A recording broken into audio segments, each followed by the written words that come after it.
Coromandel international. जैसे इस company का नाम के पीछे इंटरनेशनल लिखा हुआ है तो आप इस चीज़ को समझिए सबसे पहले कि ये कंपनी इंटरनेशनल लेवल पर काम करती है, सिर्फ डोमेस्टिक मार्केट में काम नहीं करती है। अब दूसरा सवाल ये आता है, बाकी सब छोड़ो, ये बताओ पहले कंपनी काम करती क्या है। तो उसको बड़े ही बेसिक वे में अगर समझने की कोशिश करें, कंपनी का जो बिजनेस है वो in the business of agri solution, यानी कि एग्रीकल्चर के जो सोल्यूशन होते हैं उससे रिलेटेड उन प्रॉब्लम को दूर करने के जो सोल्यूशन चाहिए होता है वो ये कंपनी अपने क्लाइंट्स को ऑफर करती है। तो पहला काम आप समझ गए, एग्री सोल्यूशन प्रोवाइडर है। वहीं अगर हम बात करें उसमें बहुत सारे प्रोडक्ट निकल के आते हैं, प्रोडक्ट की तो हम बाद में कभी करते हैं, लेकिन उसके बाद फर्टिलाइज़र है, इसका काम है। देन उसका क्रॉप प्रोटेक्शन, इस चीज़ में जो जो चीज़ें लगती हैं, जो प्रोडक्ट होते हैं वो ये कंपनी बनाती है। आगे अगर हम बात करें बायो पेस्टिसाइड्स, उसमें ज़रूरत पड़ेगी speciality nutrient and organic fertiliser, ये उस कंपनी का काम है। तो आप समझ गए, क्रॉप प्रोटेक्शन की बात करें, फर्टिलाइज़र की बात करें या फिर जो एग्री से रिलेटेड सोल्यूशन होते हैं ये कंपनी देती है।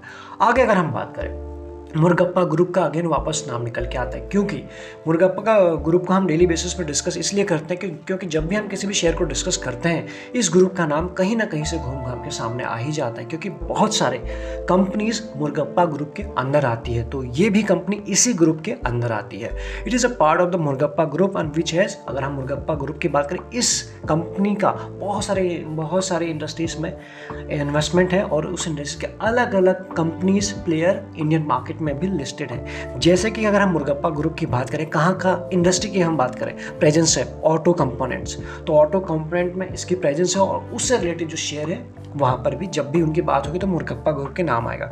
दूसरा एब्रेसिव्स फाइनेंशियल सर्विस, वहाँ पर भी इसकी प्रेजेंस है। एंड बाकी अगर हम बात करें सारी चीज़ आप देखेंगे कि यहाँ पर साइकिल्स की बात करें, शुगर फार्मा में ये आ गया, फर्टिलाइज़र, ये सारी जगह मुरगप्पा ग्रुप की प्रेजेंस है, इसलिए कोरोमंडल इंटरनेशनल भी इसी ग्रुप का पार्ट है। आगे बढ़ते हैं। इस कंपनी के दो मेन बिजनेस है। सबसे पहले अगर हम बात करें, यहाँ पर अगर ड्रॉ करके दिखाएं, फर्स्ट ये है nutrient and other allied product, वहाँ से इस कंपनी के पास आता है 85% का रेवेन्यू, नहीं मेजॉरिटी यहीं से, और बाकी जो दूसरा है क्रॉप प्रोटेक्शन, 15% का रेवेन्यू आता है इधर से। अब अगर क्रॉप प्रोटेक्शन के अंदर की अगर हम बात करें, कंपनी जो प्रोड्यूस करती है इंसेक्टिसाइड्स, ये हम जानते हैं, फ्यूजिसाइड्स एंड उसके बाद हर्बिसाइड्स, ये वो तीन चीज़ें होती हैं, इनको प्रोड्यूस भी करती है एंड मार्केट भी करती है। और कुछ प्रोडक्ट में अगर हम कोरोमंडल की बात करें तो सेकंड लार्जेस्ट मैन्युफैक्चरर में भी इस कंपनी का नाम निकल के आता है। अब अगर आगे बात करें, कंपनी जो सेल करती है वेरियस टाइप ऑफ फास्फोटिक फर्टिलाइज़र, यानी फर्टिलाइज़र के अंदर भी एक चीज़ निकल के आता है, एक प्रोडक्ट है इनका फास्फोटिक। अगर आप केमिस्ट्री बैकग्राउंड से बिलोंग करते हैं या फिर आप उस चीज़ों से फैमिलियर हैं तो आप समझ पा रहे होंगे। तो एक फर्टिलाइज़र है, तो इसको बेचती है इन डोमेस्टिक मार्केट में। It has 40% share in the unique grade fertiliser sale in India. तो यहाँ पर अगर हम फर्टिलाइज़र के बिजनेस की बात करें, वहाँ पर भी इसका अच्छा खासा प्रेजेंस बनी हुई है। Overall it has second largest phosphatic seller. ये कंपनी जो है, अगर हम इंडिया लेवल की हम बात करें तो यहाँ पर जो हम फास्फोटिक की बात कर रहे हैं फर्टिलाइज़र की, वहाँ पर इसका दूसरा नाम निकल के आता है, सेकेंड लार्जेस्ट। आगे अगर हम बात करें, कंपनी की जो पोजीशन लीडिंग है या फिर जहाँ पे इनकी अच्छी मजबूती है, पकड़ है, वो है आंध्र प्रदेश तेलंगाना में। तो यहाँ पर कंपनी का अच्छी प्रेजेंस बनी हुई है, ऑब्वियसली जो ऑब्वियस भी है। आगे अगर हम बात करें, दूसरा जो इनका बिजनेस है क्रॉप प्रोटेक्शन। एक बिजनेस के बारे में हमने देखा कि फास्फोटिक एंड ऑल, दूसरे की अगर हम बात करें crop protection. Under this business की बात करें, company sell a wide range of crop protection product under its 60+ brand based portfolio, यानी कि इतने तो इससे ज़्यादा प्रोडक्ट नहीं, इससे प्लस तो ब्रांड है और उस ब्रांड के अंदर अलग अलग प्रोडक्ट निकल के आते हैं, जैसे जैसे प्रोडक्ट होगा, जिस कैटेगरी में आ रहा होगा। अगर क्रॉप प्रोटेक्शन के अंदर आ रहा है, फर्टिलाइजर के अंदर आ रहा है, फिर बाकी चीज़ों के अंदर आ रहा है। आगे अगर हम बात करें तो कुछ चीज़ों में इसकी अभी भी अगर हम बात करें, कहीं पर सेकंड पोजीशन है, कुछ प्रोडक्ट थर्ड पोजीशन पे आता है। अब अगर हम बात करें, ये कंपनी की जो प्रेजेंस है 81 कंट्रीज में वर्ल्ड वाइड है, तो अच्छी खासी पकड़ इस कंपनी की ग्लोबली भी है। ये आपने अभी तक समझा इस कंपनी के बारे में। अब हम बात करते हैं इन्वेस्टर को ऐसे मार्केट में इसने जो दिया है वो तारीफ के काबिल है। क्यों? आप ये देखिए, एक साल में 24%, 2 सालों में 48 और 3 साल में 118।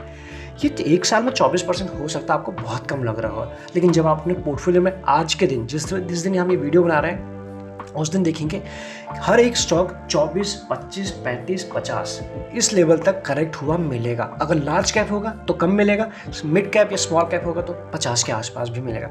ऐसे में स्टॉक बिल्कुल गिरा ही नहीं है, आपके पोर्टफोलियो को बिल्कुल पकड़ के रखा है, और वो सभी पैरामीटर पे 6 महीना, 3 महीना, 1 महीना या फिर YTD, हर एक पैरामीटर पे इस शेयर ने ग्रीन कलर में आपको रिटर्न दिए हैं। क्योंकि हम डेली बेसिस पे वीडियो बनाते हैं, चेक करते हैं, एनालिसिस करते हैं, उनमें से शेयर है, ऐसे बहुत कम शेयर है एज ऑफ नाउ जो ग्रीन में है। अब अगर हम बात करें क्यों है ग्रीन में, वो बताएंगे इस कंपनी का रिजल्ट। क्वार्टरली रिजल्ट आपके सामने है, और इस क्वार्टरली रिजल्ट के सेल्स की अगर हम बात करें 3664 था जून में 2021 में। देन अगले क्वार्टर में 6000 ये बढ़ा, आप देख सकते हो बार के फॉर्म में। देन यहाँ से 5 और 4, तो पिछले 2 क्वार्टर में हमको डिप जरूर देखने को मिली है। मार्च 22 के भी रिजल्ट हैं। ऑपरेटिंग प्रॉफिट की बात करें 483 जंप, देन उसके बाद ये 2 क्वार्टर में यहाँ भी इम्पैक्ट पड़ा, और वैसे ही कुछ नेट प्रॉफिट में भी हुआ है। तो यह है कि हमें क्या समझ में आ रहा है, 2 क्वार्टर अच्छे रहे, 2 क्वार्टर में अच्छे रिजल्ट नहीं है। ओवरऑल हमें समझ में आ जाता है ईयरली के बेसिस पे, क्योंकि कभी कभी किसी क्वार्टर में अच्छे या बुरे हो जाते हैं, लेकिन एग्जैक्टली जो हमें समझ में आता है लॉन्गर टाइम फ्रेम आता है, जैसे मार्केट का हमें बिहेवियर समझ में आता है। तो ये आप देख लीजिए, किसी भी टाइम फ्रेम में इसने आपको निराश नहीं किया है। यानी 19 में जो इसकी सेल्स थी 13,000 करोड़ के आसपास, वो हो गए 19 प्लस। तो आप समझ रहे हो 22 में किस तरह के जंप है, एक सुपर कहेंगे या फिर एक अच्छी ग्रोथ है। बाकी अगर हम ऑपरेटिंग प्रॉफिट की बात करें 1450 से पहुंच गया 2150, यहाँ पर भी आपको बढ़ोतरी देखने को मिल रही है।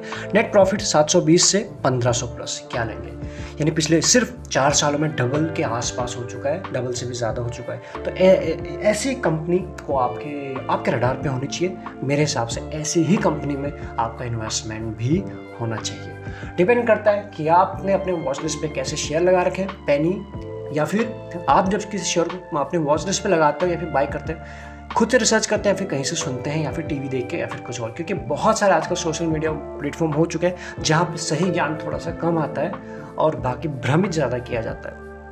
लेट्स टॉक अबाउट इस कंपनी की सेल्स एंड प्रॉफिट ग्रोथ। सो अगर हम 5 साल में देखें, इसके 4% की सेल्स ग्रोथ आपको यहाँ दिखेगी, जो पुअर है फिर इंप्रूव हुई और 1 साल में और इंप्रूव हुई है। तो क्लियरली हमें ये समझ में आ रहा है कि कंपनी एक 10 के आसपास का सेल्स ग्रोथ हो तो तब भी हम उसे ठीक कहेंगे, उसी रेंज के आसपास पहुंचे। बाकी प्रॉफिट ग्रोथ तो है ही, वो आपके सामने दिख रही, सुपर है।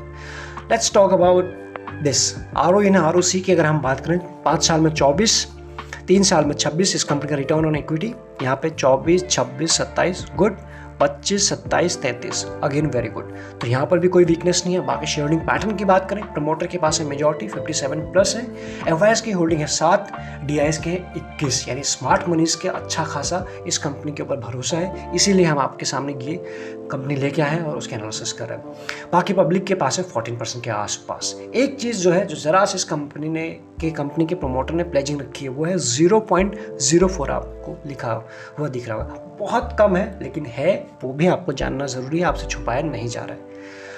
ओवरऑल देखा जाए तो स्ट्रॉन्ग है। आफ्टर FIS DIS प्रमोटर के बाद कुछ म्यूचुअल फंड है जिन्होंने इन्वेस्टमेंट किया है, उनमें से पहला जो नाम निकल के आ रहा है DSP mid cap direct plan growth 3.46 good, अच्छी होल्डिंग है।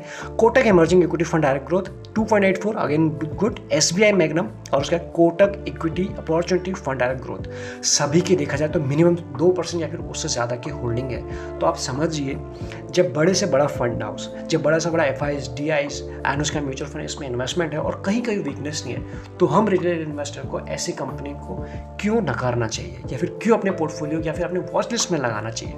वीडियो में हम आगे बढ़े, बाकी डिसीजन तो आप ही बनाएंगे। अगर आपके पास डीमैट अकाउंट नहीं है, डिस्क्रिप्शन में आपको लिंक्स मिल जाएंगे जिसके साथ भी आप कंफर्टेबल है अकाउंट ओपन करा सकते हैं। लगे यूजफुल तो आप ज्वाइन बटन भी कंसिडर कर सकते हैं फॉर एक्स्ट्रा लर्निंग के लिए। बात करते हैं डेट। ज़रा सा डेट है, जैसे हमने देखा था 0 पॉइंट में कुछ था इसका प्लेजिंग, वैसे 2 पॉइंट यानी रफली बात करें 3 करोड़ का है इस कंपनी के ऊपर डेट। और उसके कंपैरिजन में अगर हम बात करें 6x9 यानी कि रफली बात करें 670 करोड़ के आसपास का कैश है। तो कंपनी चाहे ऑलमोस्ट डेट फ्री ही है, जब चाहे ये डेट को पे कर सकती है, तो इसलिए कंपनी डेट फ्री है एज ऑफ नाउ। इसको आप इस तरह से देख सकते हैं। आगे अगर हम बात करें इन सब के बाद वैल्यूएशन क्या बोलते हैं, इस कंपनी का एज ऑफ नाउ का आज के दिन मार्केट कैप है वो है 26,000 करोड़ प्लस, एक अच्छा मार्केट कैप है। डिविडेंड यील्ड भी आपको अच्छा देती है, यहाँ पर भी है 1.33, यानी कि इतना तो डिविडेंड आपको देगा ही देगी। EPS सुपर है 52 प्लस, इंडस्ट्री PE 17 ये, और आपको उसी के आसपास ही मिल रहा है, यानी कि वैल्यूएशन भी ठीक बोल रहा है। अब इन सब के बाद अगर चार्ट की हम बात करें, जिस तरह से मार्केट US मार्केट 10% के आसपास टूट चुके हैं, इंडियन मार्केट टूट चुका है, और आपका और हमारा पोर्टफोलियो बढ़िया तरीके से, हर दिन बढ़िया तरीके से जिसे बोल रहे हैं, गिरते जा रहा है 20, 25, 30% स्टॉक गिर चुके हैं। वहाँ पे स्टॉक का जरा चार्ट आप ओपन करके देखिए, बिल्कुल हाई पे ट्रेड कर रहा है, यानी इसमें वीकनेस कहीं है ही नहीं, स्ट्रांग है। ऐसे में जिस दिन भी मार्केट में डिप आ रहा है इसमें बाइंग आ रही है, और जिस दिन मार्केट में थोड़ा सा जंप आ रहा है सेलिंग के लिए, इस स्टॉक में नया हाई की तरफ ये बढ़ रहा है, नए आपको अपॉर्चुनिटी दे रहा है। इसलिए इसको आप रडार पर रख सकते हैं, अच्छे लेवल पे अच्छे से टेक्निकल एनालिसिस करके। हमारा काम था फंडामेंटल वाइज आपके सामने रखने का। इसमें ऐसे हमको कोई वैसी वीकनेस दिखी नहीं। इसके बाद भी अगर आपकी कुछ क्वेरी है आप हमसे पूछ सकते हैं। इस वीडियो में इतना ही। Thank you so much.